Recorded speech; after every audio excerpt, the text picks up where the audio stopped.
everyone, it's the SavaniSis here, and today we're in the car. We're going to be going to the gym later on, but we thought we'll do a recording in the car because it's so beautiful out there. When we say beautiful, it's rare days in the UK when it's this sunny, right? Of course, it's always miserable here. Yeah, in March. So the sun is out, everyone's happy. I can hear the birds chirping. It's just lovely. So we thought we'd do a video right in the car, a different scene. So today I was just talking to Kashmir in the morning about why we don't have to live in other people's worlds. And if you want to hear more about this, Stay tuned.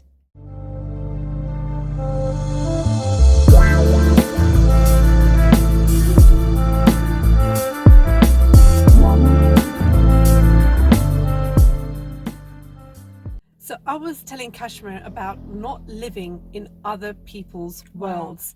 What do we mean by that? Aren't we all living on the same planet? Yes. One world? Then why am I talking about worlds as plurals?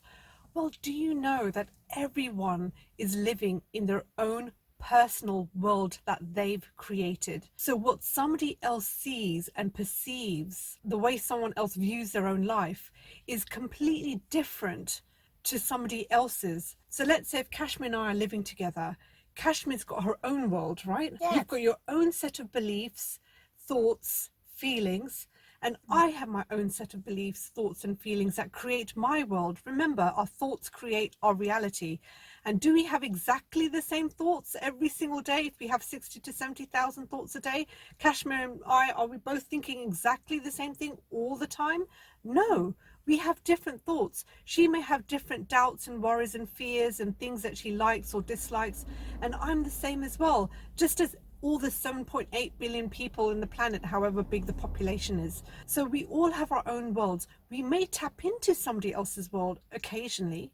So I may feel what Kashmir's feeling or see what Kashmir's seeing and vice versa. But ultimately, we create our own worlds. It also happens when there is fear in the world. When we had this virus scare, there were some people in total fear, would not step out the house or was covered up from head to toe before they stepped out the house. And there were other people who decided, I'm not going to do any of this. I'm going to just live my life fearlessly, and their world was completely different. Their body was more at ease because they weren't in fear, whereas those that were in fear were much more tense, and they may have even created some illnesses because they were so much in fear. So remember, you are creating your reality with your thoughts and feelings, and also how you believe, what you believe. So what you brought up to believe, that is what you will create more of. Even if consciously you want to believe something else, if your core beliefs are different from somebody else's, your world will be different from someone else's. What has this got to do with activating Sukha? Well, I'm talking about this because sometimes we buy into somebody else's world. So let's say if Kashmir is feeling a lot of pain and a lot of upset, and she's feeling really miserable or depressed, which is very rare. But let's say she's feeling like that, and I decide to tap into that too and see that and feel that, then I'm actually buying into part of her world, and I'm carrying that sadness or that depression with me as well. So you don't want to carry someone else's sadness. If she's feeling sad or depressed, that's her world and she's creating her reality. It doesn't mean you have to participate. Yeah, that's the word I was looking for. Yes, because it's everyone's karma. It's just like the same thing with massive events happening in the world, like this Ukraine versus Russia war that's going on. We really choose not to participate in it. We just don't watch the news. Fine, there are people suffering, but think about it. They actually created that karma.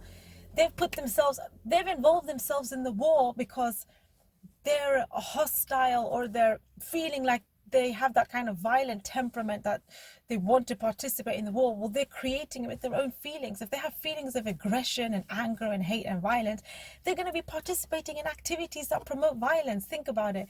We can't be like, we're outside spectators looking in as observers and thinking, okay, this is a massive, large world event going on, but I'm not going to choose to participate in that world because that's just not the world I come from. I come from the world of peace and harmony and love and union and unity and wanting peace for the world. So why would you want to participate in a war? That's their world. Do you get it? So it's like that. And also, the more you participate, the more people that participate, energy flows where your attention is.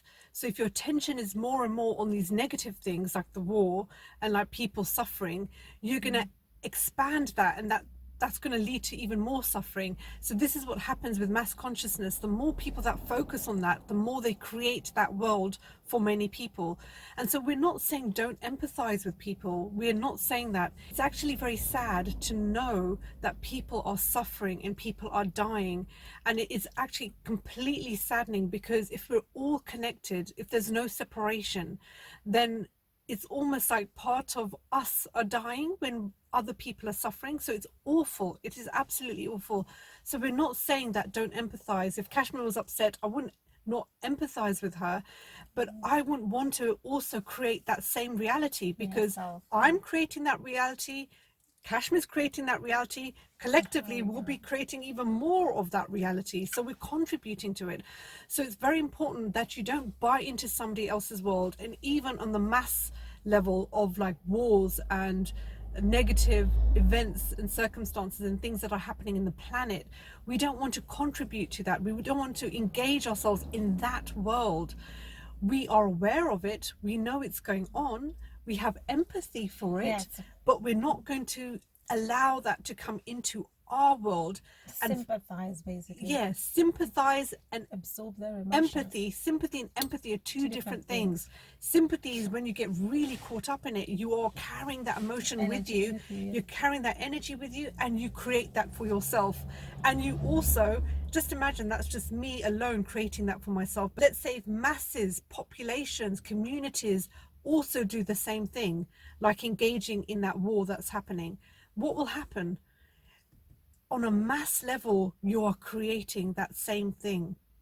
Now, this is so hard to see, that we are responsible for what's happening, right? Collectively and individually, we are. It's a very hard pill to swallow, but just think about it.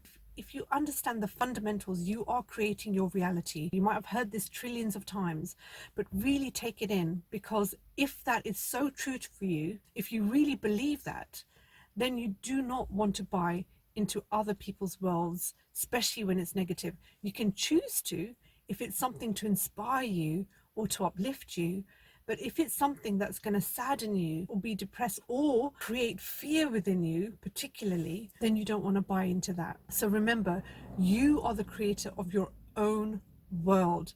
Don't buy into other people's worlds. I hope that was a cute little inspiration for you.